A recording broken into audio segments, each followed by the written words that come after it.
Assalamualaikum warahmatullahi wabarakatuh. Baiklah, kami dari kelompok 6 yang beranggotakan Al-Kausar Maulana Ibnu Asabil, kemudian ada Khairunisa Putri Andira, kemudian ada Erika Nurdianti, kemudian ada Hani Ulfia Rahman.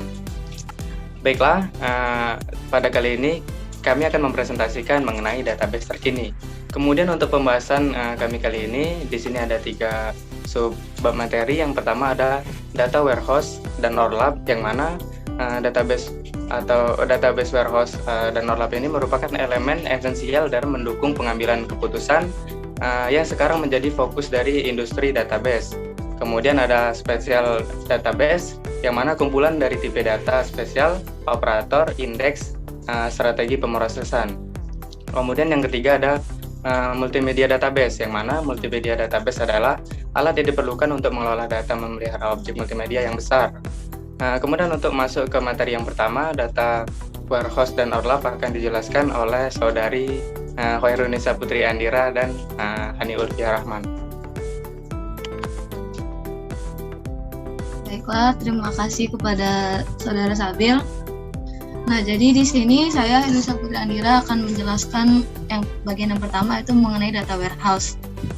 Jadi data warehouse ini merupakan koleksi dari berbagai teknologi pendukung keputusan atau decision support, yang mana dia bertujuan untuk memungkinkan knowledge worker atau si pengambil keputusan seperti eksekutif, manajer, dan berbagai analis untuk membuat keputusan yang cepat dan baik bagi perusahaan yang mereka miliki.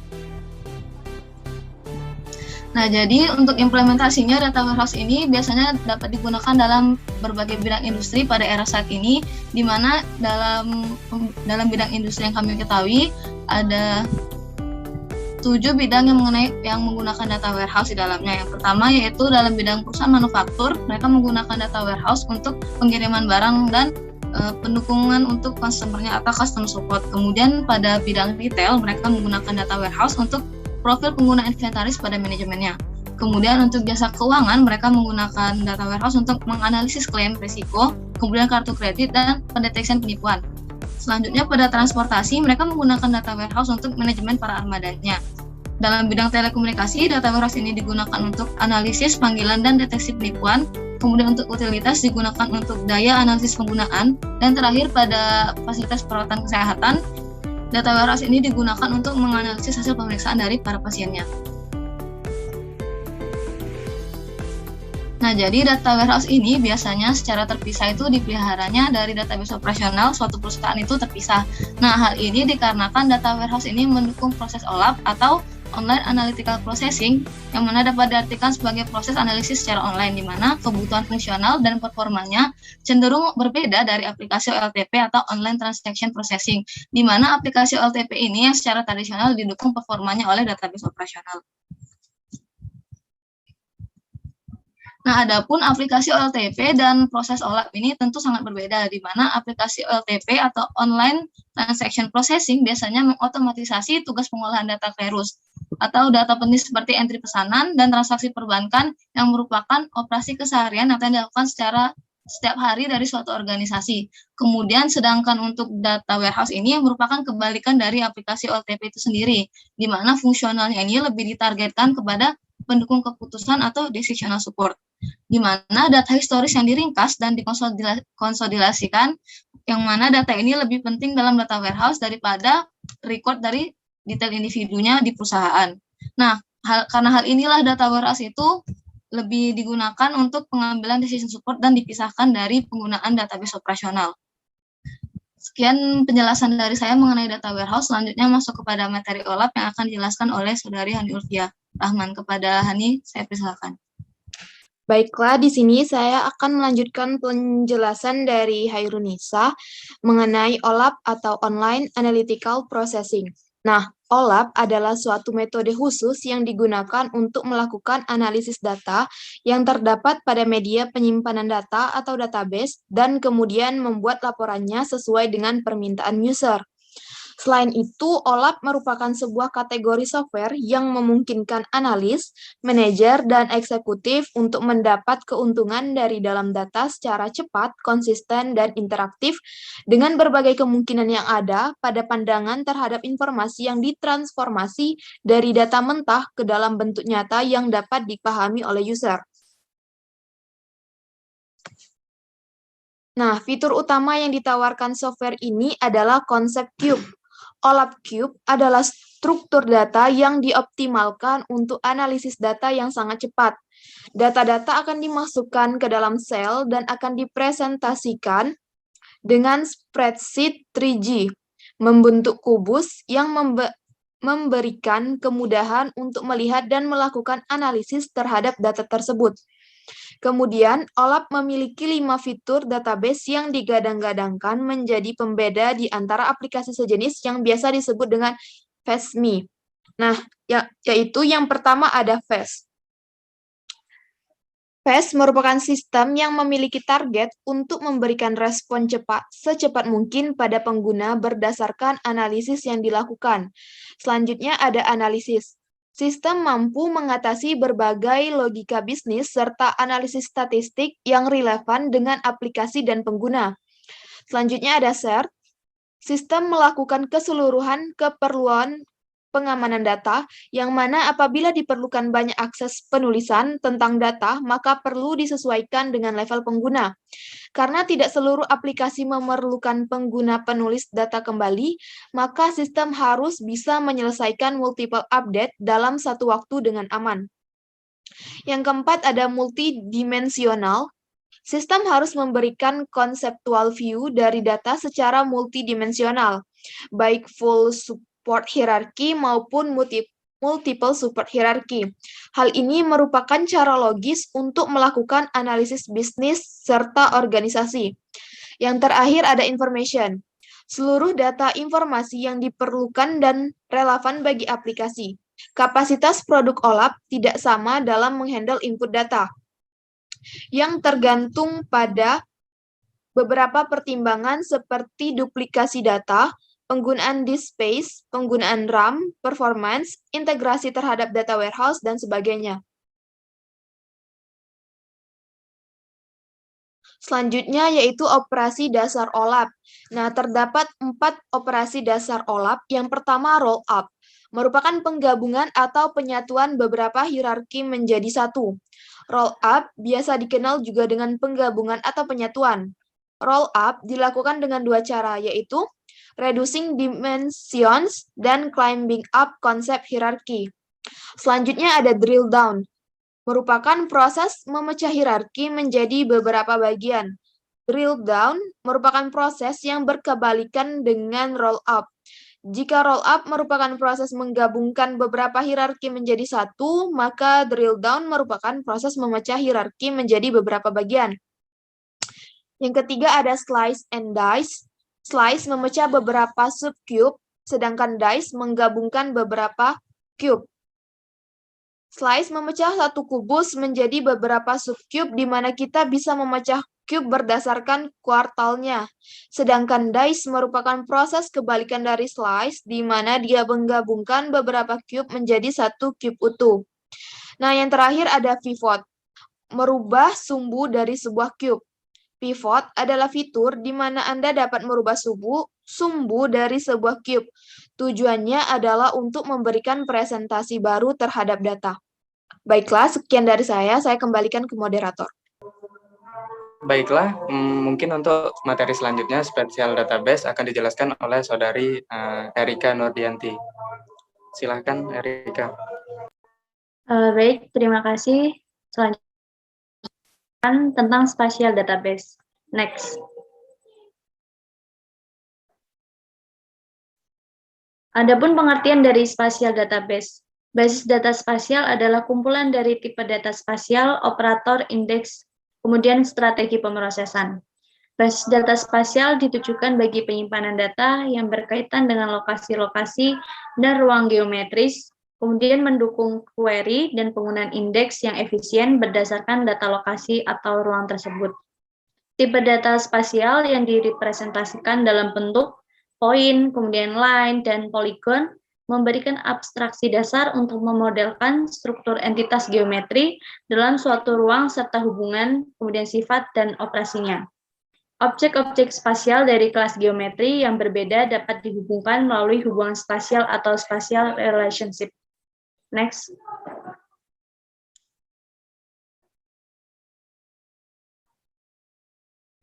Kemudian terdapat juga spasial data atau data spasial ini merupakan sebuah data yang berorientasi geografis dan memiliki sistem koordinat tertentu sebagai dasar referensinya dan mempunyai dua bagian yang penting yang membuatnya berbeda dari data yang lain, yaitu informasi lokasi dan informasi deskriptif yang akan dijelaskan pada slide yang berikut ini. Next.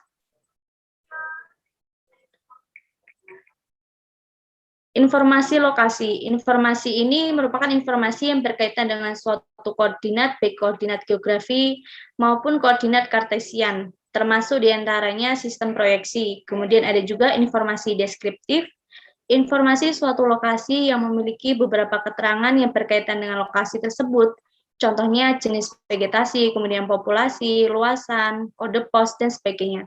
Informasi atribut seringkali digunakan pula untuk menyatakan kualitas dari suatu lokasi. Next.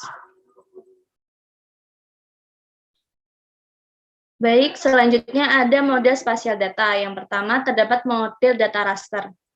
Data raster ini disebut juga dengan cell grid, merupakan data yang dihasilkan dari sistem penginderaan jauh. Pada data raster, objek geografis direpresentasikan sebagai struktur cell grid yang disebut dengan piksel. Pada data raster, resolusi tergantung pada ukuran pikselnya. Dengan kata lain, resolusi piksel menggambarkan ukuran sebenarnya di permukaan bumi yang diwakili oleh setiap piksel pada citra.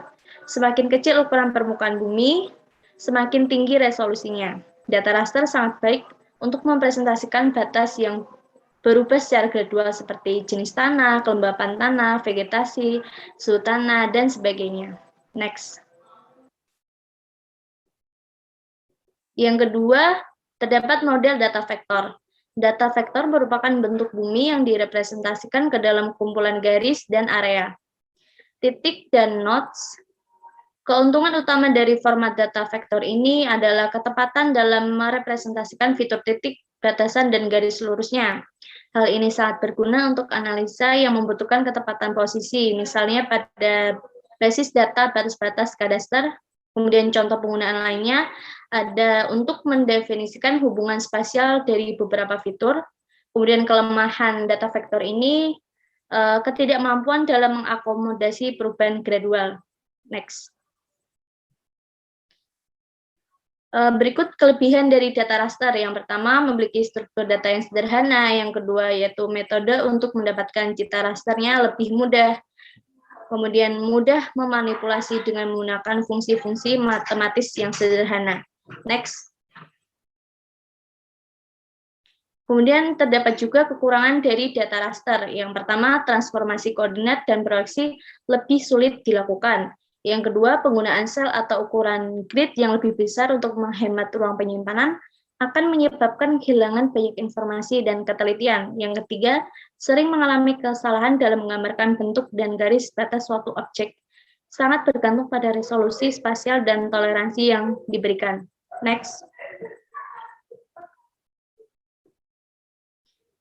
Selanjutnya yaitu ada kelebihan dari data vektor. Yang pertama, memerlukan ruang penyimpanan yang lebih sedikit di komputer. Yang kedua, satu layer dapat dikaitkan dengan atau menggunakan atribut sehingga dapat menghemat ruang penyimpanan secara keseluruhan. Yang ketiga, dengan banyak atribut yang banyak dikandung oleh layer, banyak peta tematik lain yang dapat dihasilkan sebagai peta turunannya. Next. Adapun juga kekurangan dari data vektor. Yang pertama, memiliki struktur data yang kompleks. Yang kedua, datanya tidak mudah untuk dimanipulasi. Yang ketiga, karena proses keseluruhan untuk mendapatkan datanya lebih lama. Next. Kemudian sumber data dari spasial. Data spasial ini terdapat 4 dari citra satelit, kemudian peta analog, foto udara, dan data tabuler. Citra satelit ini menggunakan sensor satelit untuk merekam kondisi atau gambaran pada suatu permukaan bumi. Kemudian peta analog. Peta analog ini merupakan peta dalam media kertas atau film yang selanjutnya dapat di-scan menjadi data digital. Selanjutnya terdapat foto udara. Biasanya memanfaatkan pemotretan dari pesawat terbang untuk memperoleh foto dari suatu permukaan bumi. Kemudian terdapat data tabular. Data tabular ini data berbentuk tabel yang berfungsi sebagai atribut bagi data spasial. Contohnya tabel hasil dari sensus penduduk. Next. Selanjutnya akan dipresentasikan oleh rekan saya dari Mas Sabil. Silakan.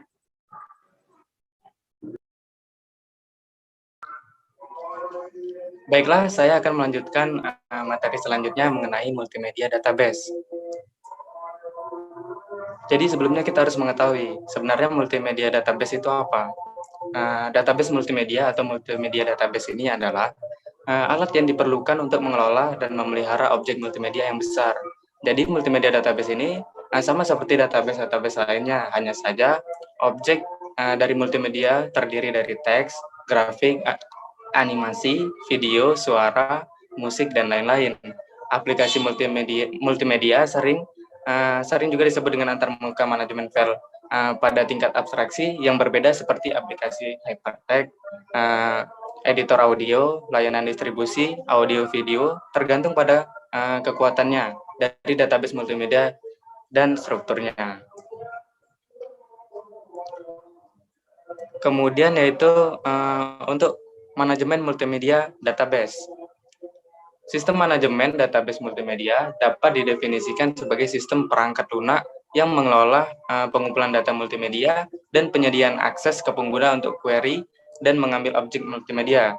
Pada umumnya, database multimedia ini berisi seperti yang saya sebutkan tadi, yaitu teks, gambar, animasi, video, audio, suara, film, dan lain-lain. Tapi semua data disimpan dalam database dalam bentuk biner. Kemudian mengapa multimedia database? Jadi apa keuntungan dari multimedia database ini? Yang pertama, database multimedia mampu menangani sejumlah besar objek multimedia yang database umumnya gagal untuk melakukan secara efektif. Kemudian, database multimedia akan membantu membuat museum virtual. Terus yang ketiga ini pasti akan membantu mengembangkan aplikasi multimedia di berbagai bidang seperti pengajaran, ilmu kedokteran, dan perpustakaan, mungkin dan lain-lainnya. Kemudian melestarikan foto, membusuk peta, film yang memiliki bukti sejarah, kepentingan nasional, atau film dokumenter, misalnya kita kenal. Kemudian yang selanjutnya, dengan menggunakan database multimedia, kita dapat mengembangkan paket pengajaran yang sangat baik. Kemudian yang terakhir tentunya membantu operasi multi pengguna. Oke, selanjutnya kita masuk ke pembagian atau jenis multimedia database. Jadi, multimedia database itu terbagi atas dua, ada link multimedia database, ada embedded multimedia database. Untuk link multimedia database sendiri adalah yang mana database multimedia dapat diatur sebagai database metadata.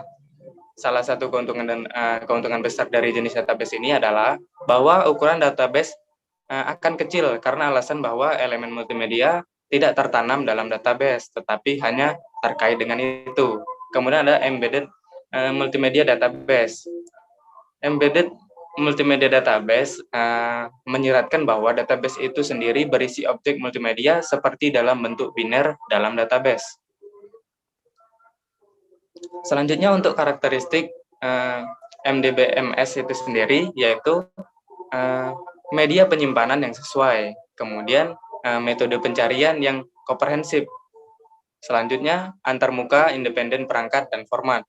Kemudian ada akses dan simultan, akses data simultan, kemudian pengolahan data dalam jumlah yang besar, kemudian ada konsistensi relasional, manajemen data. Yang terakhir ada transaksi panjang. Oke, mungkin kita lanjut. Untuk konten multimedia database itu sendiri ada 7 ya teman-teman. Database multimedia pada umumnya memakai komponen multimedia seperti teks, grafis, animasi, suara, video, dan lain-lain. Untuk teks sendiri, dalam aplikasi multimedia itu sering digunakan. Alasannya dalam bahwa pembacaan teks yang lebih panjang sulit untuk relasi layar yang lebih kecil. Pada saat yang sama, ketika sepotong informasi gagal untuk mengkomunikasikan dengan orang lain menggunakan elemen multimedia lainnya, teks sangat wajib. Mengapa? Karena teks harus digunakan hanya kasus-kasus seperti di mana ia mampu menghilangkan ambigu informasi potensial. Nah, selanjutnya ada pidato. Ya, nomor 2 ada pidato, adalah konsep yang berkesinambungan. Pidato dapat memperkenalkan, memberikan survei, merangsang, dan memberitahu. Pidato adalah cita-cita sebagai penjelasan tambahan dari teks. Kemudian ada grafik. Grafik itu sendiri adalah komponen multimedia yang sangat kuat. Kekuatan sebenarnya dari grafik adalah untuk mempertahankan konteks. Selanjutnya ada gambar. Gambar ini sangat terkait dengan referensi fotolistiknya dengan isi beton. Jadi suasana hati pengguna dapat dipengaruhi oleh gambar. Dalam hal ini kombinasi gambar dengan suara akan sangat efektif. Kemudian selanjutnya ada animasi. Animasi juga merupakan komponen dalam database multimedia. Hal ini dapat didefinisikan sebagai perubahan karakteristik satu objek selama periode waktu tertentu. File animasi membutuhkan lebih banyak ruang penyimpanan daripada file grafis yang melibatkan gambar tunggal. Kemudian ada suara. Suara seperti musik atau pidato memiliki kekuatan untuk membangkitkan emosional, yang mana musik dapat merangsang suara hati secara positif dan menghidupkan kembali atau relaksasi pikiran dan tubuh. Kemudian ada video. Video adalah yang paling kuat dari semua komponen multimedia. Ini membantu untuk mengembangkan peristiwa dunia nyata. Ini juga akan membantu untuk memahami situasi atau ide yang lebih halus dan rumit ke dalam sebuah pikiran. Kemudian masuk selanjutnya untuk struktur multimedia database. Di sini ada 6 strukturnya, yaitu analisis data, ada permodelan data, pembagian data, penyimpanan data, bahasa query, dan kemudian komunikasi multimedia. Baiklah, dikarenakan di sini sudah maghrib juga, saya rasa demikian penjelasan dari kelompok kami. Mungkin kalau ada teman-teman yang ingin ditanyakan di forum, silahkan ditanyakan dari kelompok-kelompok lainnya. Saya mewakili teman-teman semua. Saya Alkausar Maulana Ibnu Asabil dan teman-teman dari kelompok 6 mengucapkan mohon maaf apabila ada kekurangan dan kesalahan. Kami akhiri. Wassalamualaikum warahmatullahi wabarakatuh.